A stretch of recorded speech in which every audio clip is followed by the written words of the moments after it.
Cómo la no violencia protege al Estado. A modo de prólogo, que ningún ciudadano apague el fuego de la revuelta. El pacifismo oculta y tergiversa la historia, utilizando símbolos que emboban y encuentran a sus becerros y becerras seguidores. Plantea una linealidad ficticia en los sucesos, que raya con lo establecido. El movimiento pacifista, junto a la prensa burguesa, el Estado y sus instituciones, han alentado y apoyado cualquier tipo de manifestación de carácter no violenta. Asimismo, construye e invita a actuar a ciudadanos como agentes de control, tal como unos viles policías, resguardando la propiedad privada y reprimiendo a individuos e individuas que huyen de su lógica autoritaria y de dominación, vomitando el mismo discurso de falsos críticos, que se han encargado de demonizar la violencia, monopolizarla y condenar acciones de subversivos que anhelan la destrucción del poder y el orden establecido. Estos lacayos, que repudian cualquier manera de acción directa en contra de lo que nos oprime y destruye, están firmemente influenciados por el Estado, mantienen intereses semejantes a este, por lo que no representan un verdadero peligro para ellos. Es por esto mismo que son ampliamente respaldados por la ciudadanía y las instituciones gubernamentales. Estos guardianes del orden se agrupan a sí mismos como revolucionarios, siendo su verdadero afán es verdaderamente retocar el sistema democrático, disfrazándolo detrás de puros reformismos. Merecen nuestro total repudio. Están del lado del enemigo y por lo tanto deben ser tratados como lo que son. Desmitifiquemos sus falsas pretensiones, sus falsas historias de revoluciones pacíficas. Destruyamos el ciudadanismo, a sus falsos críticos y a sus instituciones burguesas. Todo aquel y aquella que se interponga en el momento de la revuelta debe ser aplastado. Más allá de él, la ciudadana, más allá de la violencia. ¿Quieres cultura, libertad, igualdad, justicia? Pues ve y conquístalas. No quieras que otros vengan a dártelas. La fuerza que tú no tengas, siéndolo todo, no la tendrán unos cuantos. Pequeña parte de ti mismo. Ese milagro de la política no se ha realizado nunca, no se realizará jamás. Tu emancipación será tu obra misma, o no te emanciparás en todos los siglos de los siglos. Ricardo Mella. El uso de la violencia es un tema delicado. Innumerables discusiones han tenido lugar defendiendo y atacando los métodos violentos que han ocupado históricamente los y las explotadas contra los explotadores. Se han armado polémicas y disyuntivas que han llevado a los más fervientes defensores del pacifismo a ultranza convertirse en energúmenos violentos que atacan con palabras y actos a quien no se cuadra con ellos. Se ha utilizado y practicado la violencia como exaltación del método, muchas veces borrándola de sentido y convirtiéndola en una expresión más o menos acomodada de la violencia por la violencia.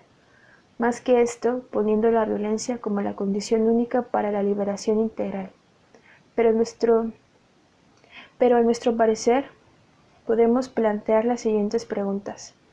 ¿Es mejor un método que el otro? ¿Solo existen dos posiciones posibles de tomar, la violenta y la no violenta? La dicotomía para nosotros es absolutamente falsa. Desde diversas perspectivas revolucionarias de liberación, no se puede exaltar un método sobre otro. No podemos hacer que nuestra única acción y consecuencia de las ideas en que el cerebro aflora solo sea una caricatura del ponebombas o del hippie pacífico, que deja que le rompan el mate a palos. Debemos superar las falsas dicotomías que coartan nuestro accionar y nuestra discusión, especialmente si el discurso tiene mucho que ver con la entrometida y forzosamente formada opinión pública. El discurso del Estado en la actualidad es la defensa a ultranza del Estado de Derecho, el cual no es más que el marco legal con el que la burguesía ordena su sociedad de explotación, desde sus medios escritos, televisivos, radiales, etc. Se hace una defensa corporativa de la paz social, pero ¿es acaso paz la que tenemos en nuestra cotidianidad? ¿Es paz el hecho de tener que vender nuestra fuerza de trabajo por un salario que solo te encadena, sea con patrón o sin patrón, la coerción del dinero, el mercado y la autoridad no deja tranquilo ni el más aislado ermitaño. Vivir hacinados, transportarse hacinados, llevar a la vulgarización absoluta de la cultura para mantener la ignorancia masiva a través de la televisión y las respuestas fáciles y armadas por publicistas. Aceptar el hecho de que la única alternativa de vivir es la de posicionarse con el sistema y las etapas que él nos prepara para la vida. Educarnos para ser esclavos con título, alimentarnos para enfermar, consumir cosas nuevas y absolutamente innecesarias y a la más mínima queja ser ridiculizado, ser marginado, aislado, apaleado, encarcelado, lapidado socialmente y puesto en el pedestal de sacrificio de los mandamases para su morbosa satisfacción. Ni siquiera Holwer, Huxley o Bradbury pudieron imaginar tan perfecto sistema de dominación.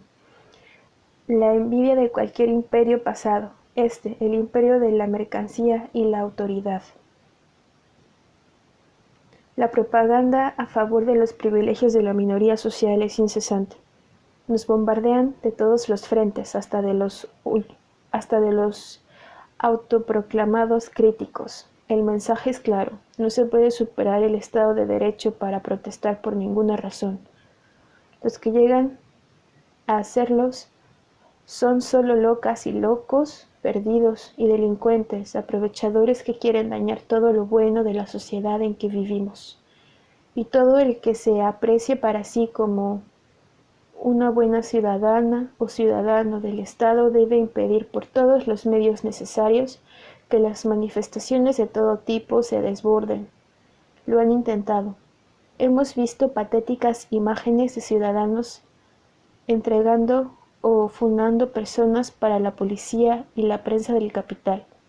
Hemos visto chillar a los dirigentes contra los que pasan a la acción o se organizan fuera de los canales institucionales y o formales. ¿Por qué no es solo la violencia de los de abajo la que preocupa al ciudadano, sino la permanencia y mantención de las instituciones vigentes? Da lo mismo si obvian el hecho de que se cambia el problema y solo terminan ellos mismos hablando de lo malos que son los violentos, para repetir como loros los discursos de la prensa oficial. La increíble capacidad que tienen los medios masivos de comunicación de hacer que todo el mundo solo hable de lo que muestra de 9 a 10 de la noche, aparte del reality, está calando hondo en los movimientos sociales, porque dicha función es una anestesia a la rabia social e individual por el hastío de vivir a merced de sus arbitrarias e interesadas decisiones, anestesia por la que se reproduce una actitud y un discurso que solo sirve para pavimentar la vida política de un montón de zánganos que quieren decidir por todos, por todas nosotras, porque los primeros en llamar a la calma ayer ahora se candidatean y se hacen famosos en el extranjero. Calman la rabia y la organización autónoma y horizontal, en fin, no hacen más que sostener el orden impuesto por participar en él y negar la capacidad de decidir entre nosotros mismos. Es la reproducción del discurso oficial a través de todos los medios necesarios, tan necesarios como amedrentar sacando ojos o matando gente, o la simple opinión de un ridículo panelista. Sean pacíficos, policías en su vida cotidiana. Sapeen a su vecino, sean dóciles y amoldables ciudadanos, y por supuesto no se quejen. Y por eso nos parece pertinente desmitificar ciertos valores y discursos a través de la difusión de este libro, que aunque plagado de ejemplos algo ajenos a la realidad de esta región, las similitudes y las obviedades saltan a la vista de cualquier interesado lector, y amplían la atención de las discusiones para no descartar de antemano herramientas y formas en pos de la liberación integral, tanto individual como colectiva. Introducción a la edición en castellano. Me hace mucha ilusión que aparezca una edición en castellano de How No Violence Protects This State, pero es un texto que debe mucho al contexto en el que surgió. Los movimientos anarquista, antiguerra y antiglobalización en los Estados Unidos en los primeros 5 años de las últimas décadas. Desde los años 90 el anarquismo estadounidense ha ido creciendo desde la nada, construyéndose una base teórica y práctica. Aunque el movimiento había sido muy fuerte hace 100 años, desapareció casi totalmente antes de la Segunda Guerra Mundial. Quienes no fueron deportados entre 1920 y 1921 murieron con las milicias en España o se convirtieron al comunismo. Afortunadamente, hoy en día ya no contamos con demasiados estalinistas o trotskistas, pero con lo que sí contamos es con ONGs. Las ONGs juegan un papel preponderante en los movimientos ecologistas, feministas, antirracistas y antibelicistas de los que resurgió el anarquismo en mi país, y entre los que el anarquismo conforma el ala radical. Lo que han conseguido las ONGs junto con la cultura oficial del castigo y su guerra contra el crimen es pacificar la rebelión social. Además, se ha manipulado la potente historia de resistencia de este país para sembrar la mentira en la mente de cada rebelde, basada en que todas las victorias conseguidas por los movimientos sociales se deben a la no violencia. Es un Estado que no permite ninguna autonomía dentro de sus fronteras, ni afuera, considerando la experiencia de América Latina, y la no violencia funciona como el Estado dentro de la resistencia. En un contexto poco parecido al del Estado español, pero en todo caso, el texto puede servir para dar información sobre el movimiento de los Estados Unidos y sus debates internos, y también para ilustrar hasta dónde puede llegar el pacifismo si dejáis que se desarrolle. Es muy probable que el fortalecimiento de la Unión Europea conlleve el disciplinamiento de la sociedad civil y de los movimientos sociales, por parte de las ONGs y del Estado en sí, y esta intervención normalizará la no violencia y el ciudadanismo. Es absolutamente necesario que no nos gane el terreno, que no se pierda el ataque, que la gente fuera del gueto siga acostumbrada a la violencia de la rebelión y que el simple hecho de resistir sin permiso no nos aísle de los demás. Y es más, que ampliemos el apoyo popular para la rebelión y normalicemos los disturbios y las acciones entre cualquier agresión e insulto del sistema. También querría aprovechar esta oportunidad para compartir algunas críticas a mi propio texto. Cuando empiezas a escribir un libro nunca se acaba. Esta traducción es de la segunda versión del texto que hice solo 2 años después de la primera, y hay algunas cosas que quiero cambiar. Una es el énfasis que doy a las bandas armadas. Cuando hablo de una lucha, suelo centrarme en un solo grupo, a menudo un grupo espectacular y vanguardista, por ejemplo, en las Bridget Rose, en lugar de en todo el movimiento autónomo, anticapitalista y combativo de la Italia de aquellas décadas. O en el caso de los Weather Underground, no hablo de todo el movimiento antiguerra no pacifista de los Estados Unidos en los años 60 y 70. Una razón que explica este fallo es que la gran mayoría de las fuentes que existen en inglés sobre estas luchas otorgan una importancia absoluta a estos grupos. Esto es debido a una visión histórica vanguardista o bien a una superficial preferencia por los grupos que son considerados más chulos. Después de escribir el texto, me encontré con una crítica a las formas de lucha espectaculares de los grupos como las BR y cómo terminaron con la participación popular, mucho más difusa. La lucha se convirtió en un asunto para especialistas y para grandes personajes. También encontré una estadística demasiado tarde, que evidenciaba que en toda su carrera, los Weather Underground llevaron a cabo menos atentados de los que tuvieron lugar en una sola universidad en un solo año, llevados a cabo por grupos espontáneos que no quisieron llamar la atención sobre sí mismos, pero sí tuvieron ganas de volar a pedazos el despacho de reclutamiento de las Fuerzas Armadas o el local de una empresa que vendía armas. La participación popular es un elemento necesario en la lucha, especialmente en luchas que utilizan tácticas más peligrosas y por eso necesitan más apoyo. Si se produce una futura edición del texto, trataré de examinar mejor la tensión entre ampliar la lucha y hacerla más combativa. Y buscar ejemplos de grupos que animaron a que se llevasen a cabo acciones fuertes sin jugar por ello un papel vanguardista. Una cosa que falta del texto y que no creo que se pueda corregir es la cuestión de las alternativas del capítulo 7. Es decir, de las prácticas efectivas que utilizan una diversidad de tácticas. Por un lado, haría falta otro libro para explorar más a fondo esta pregunta. Por otro, las prácticas y estrategias tienen que cambiar según el contexto. Una crítica a la no violencia quizás sirva para los Estados Unidos y quizás también para otros países, pero una estrategia no puede servir para todo un país. Además, lo más importante no es que tengas una estrategia, sino que desarrolles estrategias. La estrategia no es un mapa que te lleva hasta el destino, es una actitud hacia tu propia liberación.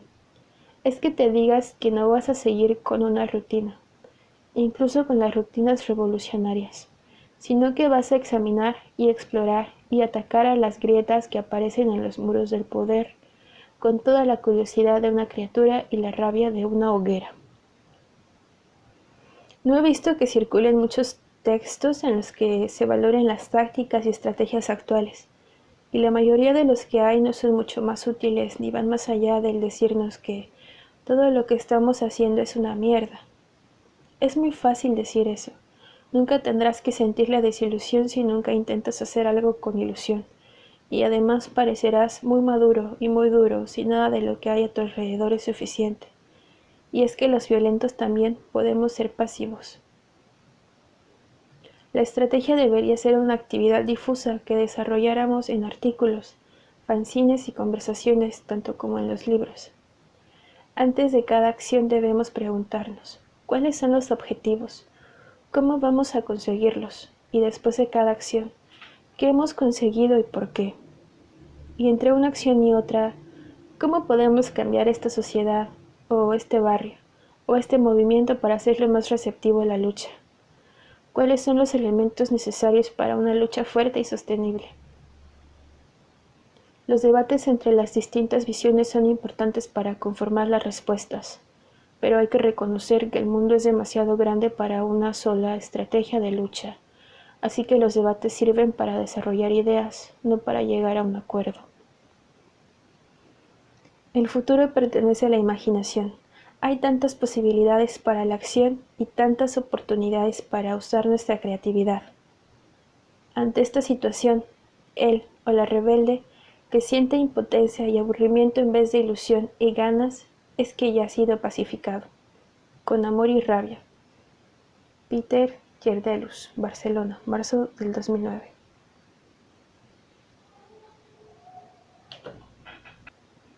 Introducción. En agosto del 2004, en la Conferencia Anarquista Norteamericana de Athens, Ohio, participé en una mesa redonda en la que se discutía el tema de la no violencia versus la violencia. Como era de esperar, la discusión giró en torno a un debate improductivo y competitivo. Tuve la esperanza de que se le diera a cada participante una cantidad suficiente de tiempo para hablar, con el fin de que presentaran sus ideas en profundidad y para limitar el posible toma y daca de argumentos estereotipados que se podía dar. Pero el moderador, que formaba parte de la organización y era también un participante, no se decidió por este planteamiento. A causa de la hegemonía de los partidarios de la no violencia que los partidarios de la no violencia ejercen, las críticas a la no violencia están excluidas de la mayoría de los periódicos, medios alternativos y demás foros a los que suelen acceder los movimientos antiautoritarios. La no violencia se mantiene como un artículo de fe y como una clave para la inclusión total del movimiento. La gente antiautoritaria y anticapitalista que sugiere o practica la militancia se encuentra de repente abandonado por los mismos pacifistas con los que ha participado en la última protesta. Una vez aislados, los militantes pierden el acceso a los recursos y a la protección y pasan a ser chivos expiatorios de los medios o a ser criminalizados por el gobierno. En estas dinámicas causadas por el aislamiento automático de aquellos que no están conformes con la no violencia, no tiene cabida un discurso crítico o enriquecedor que evalúe las estrategias que escogemos. En mi experiencia, la mayoría de la gente que se involucra en movimientos radicales nunca ha oído buenos argumentos, o ni siquiera malos, contra la no violencia. Esto es así incluso cuando ya tienen mucha información sobre otros temas del movimiento. En lugar de esto, tienden a estar familiarizados con esta aura de tabú que envuelve la acción militante. Han interiorizado el miedo y el desdén que los medios de comunicación de masas reservan para la gente que quiere luchar contra el capitalismo y el Estado, y han confundido el aislamiento impuesto a los militantes con una especie de aislamiento autoimpuesto que se presupone como inherente a la militancia. La mayoría de los partidarios de la no violencia con los que he discutido estos temas, y han sido muchos, empezaban la conversación como si fuera una conclusión ya dada, que el uso de la violencia en los movimientos sociales es tan errónea como contraproducente. Como mínimo si ocurre en cualquier lugar que esté a menos de 1500 kilómetros de distancia. Sin embargo, hay muchos argumentos sólidos contra la no violencia a los que los pacifistas simplemente no dan respuesta en sus escritos. Este libro mostrará que la no violencia en sus múltiples manifestaciones se basa en falsas historias de lucha, tiene conexiones implícitas y explícitas con la manipulación de la gente blanca sobre las luchas de la gente de color. Sus métodos están envueltos en dinámicas autoritarias y sus resultados están más sujetos a objetivos gubernamentales que a objetivos populares. Enmascaran e incluso potencian supuestos patriarcales y dinámicas de poder. Sus opciones estratégicas conducen invariablemente a callejones sin salida, y sus partidarios se engañan a sí mismos en varios puntos clave. Dadas estas conclusiones, si queremos que nuestros movimientos tengan alguna posibilidad de destruir sistemas opresivos como el capitalismo y la supremacía blanca, y de construir un mundo libre y más sano para todos, debemos expandir estas críticas y acabar con el dominio de la no violencia sobre el discurso, mientras desarrollamos formas de lucha más efectivas. Solemos decir que el propósito de todo debate es persuadir y ser persuadido, aunque a veces sea ganar y silenciar a tu oponente. Uno de los primeros pasos para el éxito en cualquier debate es controlar la terminología para poner en desventaja al oponente. Esto es exactamente lo que han hecho los pacifistas al formular el conflicto violencia versus no violencia. Las críticas de la no violencia usan esta dicotomía, con la que la mayoría de nosotros básicamente discrepamos, y presionan para expandir los límites de la no violencia de manera que las tácticas que nosotros apoyamos, como la destrucción de la propiedad privada, pueden ser aceptadas en el marco de la no violencia, señalando cuán desempoderados y deslegitimados estamos. No conozco activistas, revolucionarios o teóricos relevantes para el movimiento hoy en día que aboguen solo por el uso de tácticas violentas y se opongan a cualquier uso de tácticas que se podrían denominar como no violentas. Somos partidarios de una diversidad de tácticas, refiriéndome a una combinación efectiva extraída de un registro completo de tácticas que conducirán a la liberación de todos los componentes opresivos del sistema: la supremacía blanca, el patriarcado, el capitalismo y el Estado. Creemos que las tácticas se deberían escoger en función de la situación particular, no a partir de un código moral preconcebido. También tendemos a creer que los medios están reflejados en los fines, y no querríamos actuar de una manera que condujera invariablemente a una dictadura o cualquier otra forma de sociedad que no representara la vida y la libertad. Como tales, podemos ser descritos con mayor exactitud como partidarios de un activismo militante o revolucionario, y no tanto como partidarios de la violencia.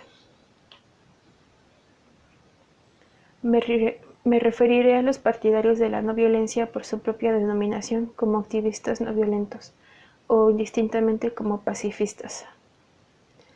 Muchos de sus participantes prefieren un término u otro, y algunos incluso hacen una distinción entre ambos.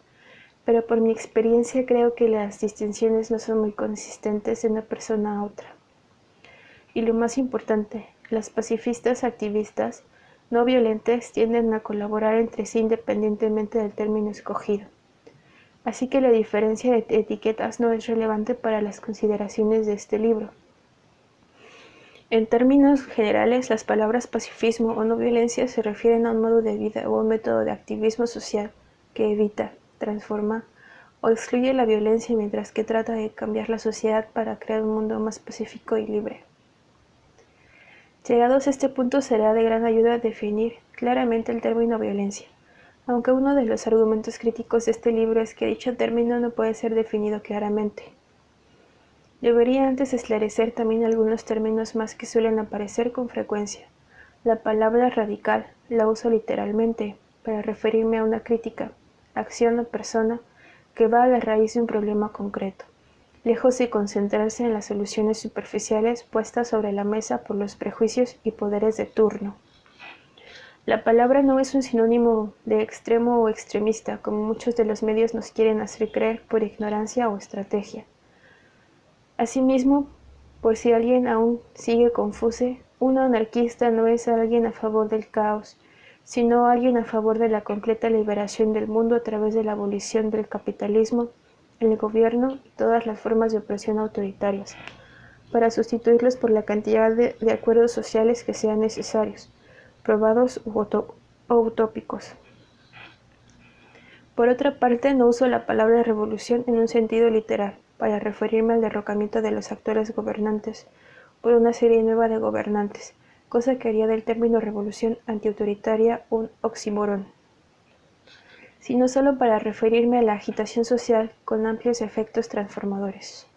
Uso esta palabra solo porque tiene esta connotación desde hace tiempo y porque la alternativa más aproximada, liberación, es tosca en sus formas adjetivales.